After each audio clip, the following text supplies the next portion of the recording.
Hello everyone, आपका श्री जी classes पर स्वागत है। आपको मेरे इस चैनल पर बायोलॉजी से रिलेटेड सेशंस मिलेंगे जो कि मेनली एनसीईआरटी बेस्ड होंगे। मतलब अगर आप ये सेशन देखकर एनसीईआरटी बुक से स्टडी करते हैं तो आपको अच्छे से समझ आएगा।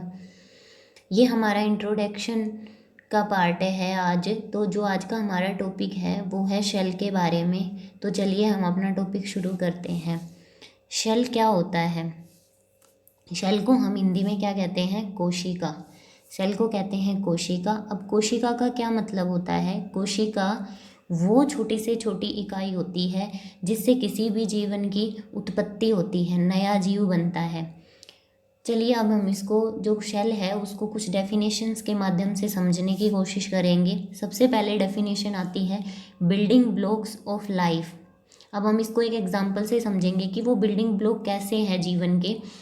देखिए, अगर हम एक ब्रिक लेते हैं और बहुत सारी ब्रिक्स को जोड़ते जाते हैं तो उससे क्या बनता है? एक बिल्डिंग का निर्माण होता है। उसी तरह छोटे छोटे बहुत सारे सेल्स मिलकर ही क्या बनाते हैं? एक जीवन बनाते हैं। और अब दूसरी डेफिनेशन आती है the fundamental unit of life. Fundamental unit का मतलब होता है basic unit, basic unit of life. अब फंडामेंटल यूनिट को हम एक एग्जांपल से समझेंगे। देखिए, अगर मैं आपको पिज़्ज़ा बनाने के लिए कहूँ और मैं आपको सिर्फ वेजिटेबल्स दूँ, पिज़्ज़ा बेस दूँ ही नहीं, तो क्या पिज़्ज़ा बनेगा? नहीं। उसी तरह बिना सेल्स के जीवन की संभावना हो ही नहीं सकती, जीवन बन ही नहीं सकता। अब नेक्स्ट डेफिनेशन आती है cell is the smallest structural and functional unit of life. अब सेल स्ट्रक्चरल यूनिट कैसे है इसको भी हम समझेंगे। देखिए, इसके लिए हम एक एग्जांपल लेते हैं। अगर हमारे पास दो सेल्स हैं, एक प्लांट सेल है, एक एनिमल सेल है, तो हम इन दोनों में डिफ्रेंशिएट किस बेसिस पे करेंगे? हम ये देखेंगे कि जो प्लांट सेल होती है उसके अंदर हमें शेल वॉल देखने को मिलती है और जो एनिमल सेल्स होती हैं उनमें शेल वॉल नहीं होती। तो स्ट्रक्चर्स के बेसिस पर हम उन सेल्स को पहचानेंगे। दूसरा होता है फंक्शनल यूनिट। फंक्शनल यूनिट कैसे होती है? देखिए, फंक्शनल एक यूनिट का मतलब होता है कि अपने आप में पूर्ण होना। अब हम इसको यूनिसेलुलर ऑर्गेनिजम्स के एग्जांपल से समझेंगे। अब यूनिसेलुलर ऑर्गेनिजम्स क्या होते हैं? Unicellular organisms, uni means single, cellular means cell वाले ऑर्गेनिज्म। जब हम आगे स्टडी करेंगे सेल के बारे में तो सेल के नंबर के बेसिस पर जब हम डिवीज़न करेंगे तो उसमें आएंगे ये ऑर्गेनिजम्स, यूनिसेलुलर, मल्टी सेलुलर, तब हम इनके बारे में पढ़ेंगे। तो जो ये यूनिसेलुलर ऑर्गेनिजम्स होते हैं ये एक शेल वाले होते हैं और ये इंडिपेंडेंटली अपने सारे फंक्शंस परफॉर्म करते हैं। तो इसलिए हम इसको फंक्शनल यूनिट भी बोलते हैं शेल को, कि वो इंडिपेंडेंटली अपने सारे फंक्शंस परफॉर्म कर सकती है। अब एक टर्म आती है साइटोलॉजी, जिसको हिंदी में हम कहते हैं कोशिका विज्ञान।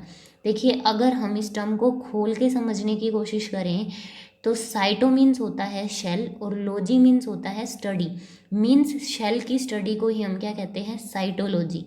और आगे इसकी एक प्रॉपर डेफिनेशन भी लिखी हुई है the study of forms, structures, composition of cell is called cytology. Discovery of cell.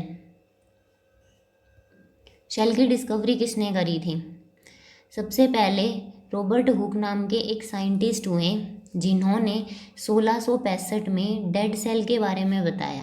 देखिए, ये जो क्वेश्चन है ना ये काफ़ी इंपॉर्टेंट है, बहुत एग्जाम्स में आया हुआ है। अब हम इसके बारे में आगे जानेंगे कि उन्होंने डेड सेल के बारे में पता कैसे किया।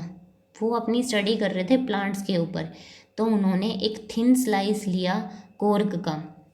अब ये कॉर्क क्या होता है? कॉर्क वो सब्सटेंस होता है जो पेड़ की छाल से हमें मिलता है।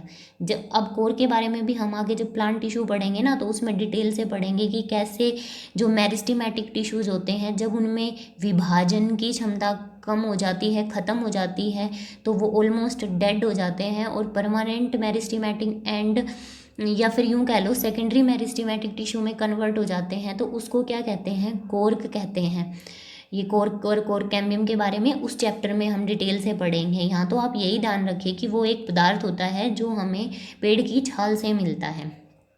तो तो जो रॉबर्ट हुक थे उन्होंने कॉर्क का टुकड़ा लिया एक छोटा, अब उसको एक सेल्फ डिज़ाइन माइक्रोस्कोप के अंडर रख के देखा। अब देखिए जो माइक्रोस्कोप थे उस टाइम तक इतने ज़्यादा डेवलप नहीं थे। अगर हम माइक्रोस्कोप की हिस्ट्री के बारे में जानें तो 1590 में दो डच स्पेक्टेकल मेकर थे जो कि फादर और सन ही थे, जिनका नाम था हैंस एंड जेकैरिस जेनसन, जिन्होंने सबसे पहले जो कॉन्सेप्ट था माइक्रोस्कोप का वो दिया था। और उसी कॉन्सेप्ट के बेस पर जो रॉबर्ट हुक थे उन्होंने अपना एक सेल्फ डिज़ाइन माइक्रोस्कोप तैयार किया और जिसके अंडर उन्होंने कॉर्क की स्लाइस को रखा।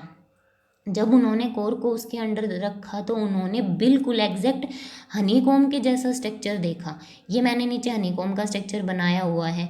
हनीकॉम्ब सभी हम जानते हैं, हनीकॉम्ब क्या होता है, मधुमक्खी के छत्ते को बोलते हैं। तो उसमें उन्होंने क्या देखा कि उनमें छोटे छोटे कंपार्टमेंट थे जिनको उन्होंने बॉक्सेस या कंपार्टमेंट बोला। तो कॉर्क के अंदर उन्होंने छोटे छोटे बॉक्सेस और कंपार्टमेंट को देखा और उन्हीं कंपार्टमेंट को रॉबर्ट हुक ने क्या नाम दिया, शेल का नाम दिया उन्हीं बॉक्सेस को।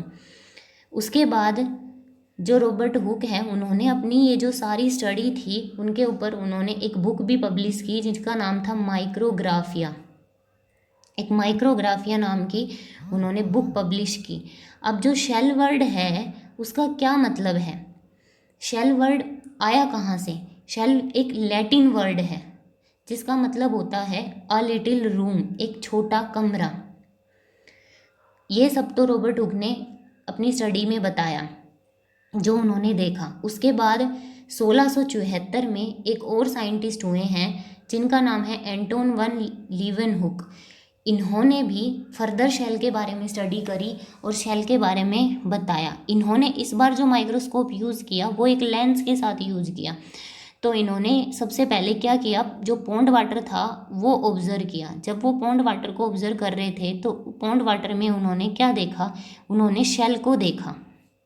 जब पॉन्ड वाटर में उन्होंने शेल को देखा तो उन्होंने क्या देखा कि वो जो शेल था वो लिविंग था, यानी कि उन्होंने लिविंग सेल्स के बारे में बताया। साथ ही साथ उन्होंने फ्री लिविंग सेल्स के बारे में भी बताया कि जो सेल्स थी वो फ्री लिविंग सेल्स थी। फ्री लिविंग सेल्स से यहाँ क्या मतलब है, single cellular cells. Single cellular से भी क्या मतलब है कि वो इंडिपेंडेंट है, वो किसी पे भी डिपेंडेंट नहीं है, अपने फंक्शन परफॉर्म करने के लिए वो इंडिपेंडेंट है। और इन्हीं फ्री सेल्स को, लिविंग सेल्स को उन्होंने क्या नाम दिया, एंटोन वैन लीवेनहुक ने एनिमाक्यूल्स बोला। और एनिमाक्यूल्स का मतलब होता है लिटिल एनिमल्स। देखिए ये सब कुछ उस सेंचुरी में हुआ। उसके बाद जब 1940 में कंपाउंड माइक्रोस्कोप की खोज हुई उसके बाद फर्दर और भी स्टडीज़ करी गई जिनके बारे में हम अगले सेशन में पढ़ेंगे। अगर आपको ये सेशन पसंद आया हो तो लाइक करें, शेयर करें और प्लीज़ मेरे चैनल को सब्सक्राइब करें। Thank you so much and bye bye.